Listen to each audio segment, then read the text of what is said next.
Like the yellow paint. Was when I was asking. Loafers in the I keep it classy. Over there we call it Lego Lane. Hello everyone, I'm Larry Ridley. You're tuned into the NFL on EA Sports. Ahead, we'll see two of the best in terms of patrolling the middle of the field. It's all-pro linebackers Sean Lee. We'll welcome in our broadcast team of Brandon Godden and Charles Davis. Well, the snow started about 2 hours ago, and it doesn't show any signs of letting up soon as we join you from Paul Brown Stadium here in Cincinnati, Ohio. This crowd, as we've come to expect in recent years, as loud as any in the NFL, and they get even louder when their Seahawks are introduced. We're ready for football as the Seahawks get set to do battle with the Dallas Cowboys. Welcome again, one and all. Thanks for tuning in. I'm Brandon Godden on hand alongside Charles Davis. And yes, the storyline here, the weather. Snow and more of it expected as this game continues. So how will that impact how this one goes? Can these teams ignore the distraction and the strangeness of playing in a snow game? Because it actually affects the crowd as well. That big roar you get is often muffled when there's a snow game. And the second part, what's the footwear you got on? Does that fit the turf you're playing on? And how will it handle as things get a little bit slick?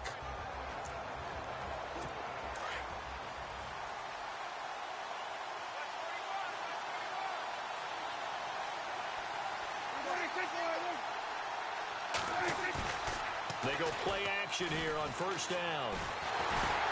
And the Seahawk defense gets to him, and they bring him down. Mike Bennett in there to sack him for a loss of 6. Defensive end gets in there that time. They were in a 4-3. What's the responsibility of the ends versus the tackles there, Charles? Well, most of the time when you talk about the ends, they're your pass rushers. They're the guys that you turn loose to try and get to the guy who's going to throw the football. The tackles, usually more of the run-stuffing variety. But the way this game is advanced, you're wanting a little bit of everything out of all of your guys. But let's just go ahead and break it down and make it simple. The guy who's the right defensive end versus a right-handed quarterback, that's the blind side. He's going after the quarterback. He's going to put him on the ground. And this O-line, it is the lifeblood of the offense. They establish the tone. Mean, nasty, physical. They can't wait to get after people. That allows the rest of the offense to feel confident. And this opening drive not going to plan. This is now 3rd and 13. Out of the gun. Here's Prescott. He's going to float this one deep right side. He's got him in. Complete. The 20. It's a big play there on 3rd down. 67 yards. There will always be a place for methodically marching the ball downfield. But when you can pick it up in big chunks and strike like that, have explosive play. A first down carry by Elliott. And he's going to battle his way down right around the 2-yard line. A nice run there, 9 yards, and it'll be 2nd down. If these kinds of lanes are available, you have to feel like he's going to have a pretty big game on the ground. Yeah, you can tell early on he's got a little burst in his step, and that's a big pickup right there on first down.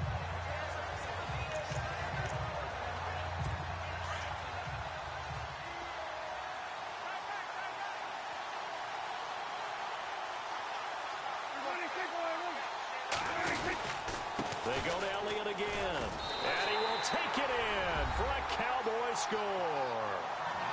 Ezekiel Elliott taking it in from 2 yards out, and the Cowboys take it all the way down the field and score on the opening drive. And they do exactly what they wanted to. Opening drive, they get into the end zone, they do it on the ground. And not only is the person lugging the ball happy, the end zone, how about the offensive linemen and receivers who are blocking for him? They have to feel great about themselves, sticking it in the end zone on a running play. Bailey now to kick this one away. And this will not be returnable. It's out of the back of the end zone for a touchback. Seattle's offense marching onto the field, led by Russell Wilson. And earlier in the season, we were talking about him, Charles, as a possible MVP candidate. Well, as we went through December, those talks have really quieted. So, yeah, he's top 30 touchdown passes for the second time in his career, but I don't know that things have gone the way they had hoped this year in Seattle. No, they haven't, and part of the reason that discussion was so heavy for MVP, they were 4-0 in October. Now, November and December combined, 3-4 after Week 15. So when you start to put those numbers together, that makes it difficult. And Seattle's so used to winning close games, they lost their touch a little bit because in one-score games through Week 15 of the season, they were 4-5. Not normal for Seattle. Usually they lock those things down. So, yes, the talk was there for Russell Wilson. He kept them afloat. But if down the stretch, other people will be more worthy of being the MVP. The former Gamecock here. This is Mike Davis. And he's going to get this one down inside the 15. Give him 9 on the carry that time, and they're set up with a 2nd and 1. There's so many definitions of a complete back. I think most people think a guy who can block, a guy who can catch, and a guy who can run. But how about when you put it all together as a runner, and you can fake people out, you can be shifty, and also run with some power and break tackles, as we just saw in that pickup. And now they're inside the 10 as he's brought down at the 9. A Seahawk first down. Wilson to his big target, Graham. So they gave up the early touchdown. This has been a pretty good response. Nice drive, taking it down 1st and goal. And I know all the cliches jump in, right? Don't get away from your game plan too early. Make sure you're settled down. Don't panic. And he's got it. Caught in the end zone for the Seahawk touchdown. Jimmy Graham, a 9-yard touchdown grab. And the Seahawks just an extra point away from tying this thing up. And he is a reliable target. They like to get him involved. They got him involved there for the score. And they should. He's a very good player. Remember, they can use him in certain positions, so many different spots, and he usually comes through for them. Blair Walsh on to attempt the extra point. Boy, these may be an adventure this afternoon, but this one is good. Just a 4-play drive that time. And the Seahawks capping it off with a touchdown.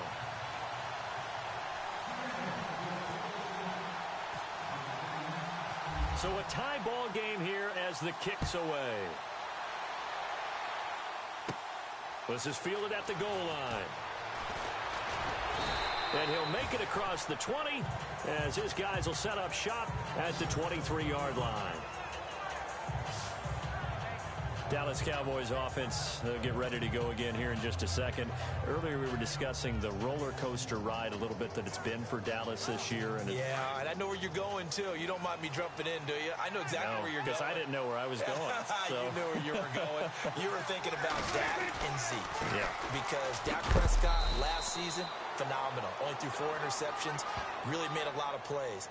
Ezekiel Elliott was a big part of that, his ability to run the football. Well, you mentioned roller coaster, right? Zeke's in the lineup, Zeke's out of the lineup, makes it tough, and Dak had to adapt.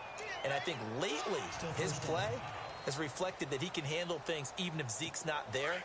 And now when you get them back together, because Ezekiel Elliott back for the Seattle game in Week 16, look out, I think Dallas will be that much stronger.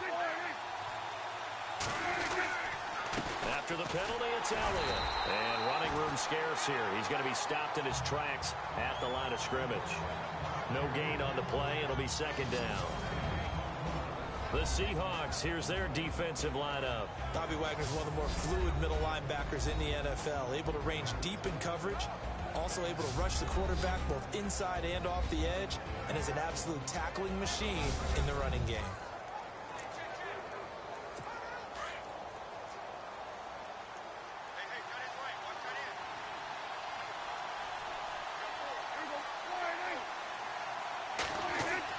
Prescott now on 2nd down. Pressure comes. He's taken down by the Seahawk defense. The game plan for any defense is finding ways to make a quarterback uncomfortable in the pocket. When you bring pressure from all angles, you never know who's going to...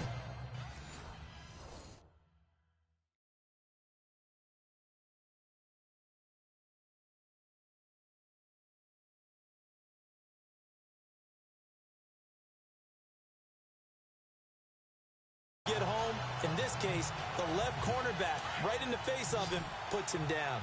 They'll need a big play here, will Dak and the Cowboys. After the sack, it's 3rd and long. Prescott from the gun. And they'll get him down right at around the 11-yard line. They'll give him a yard on the play.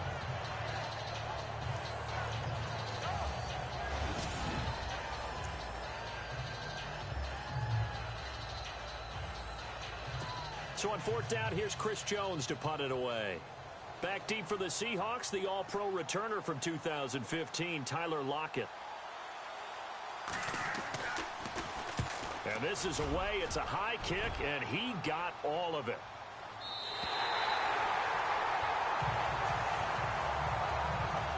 And before the punt, time is going to run out on this first quarter. 7-all is the score. We'll return to Cincinnati after this.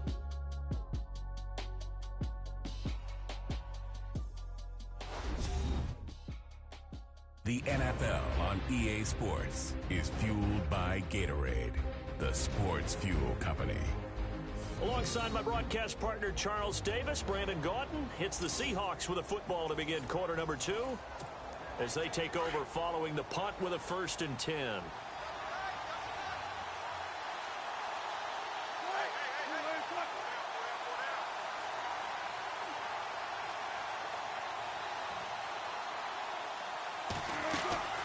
From the shotgun, Wilson. A dump off for Davis. That one good for 16, and the drive will continue. We can talk all we want about football being a game of strength and brawn. It's also a game of mismatches, and they're trying to create one there, getting it to their back out of the backfield to make a bigger play. As we often say, get it to him in space, let him use his leg. Yeah, if he can get a matchup against a linebacker or maybe a defensive end dropping out in a zone blitz, he's going to win that. Into a double team, and it's intercepted. Picked off Byron Jones, and his guys are going to take over at the 39-yard line. And this might not be the last interception we see, Brandon. Both of these teams like to throw the football, but here in this snow, ball's not going to always go where you want it to. And this one winds up getting intercepted. Following the interception, here's Prescott. And he hits Jason Witten, the tight end. And a big...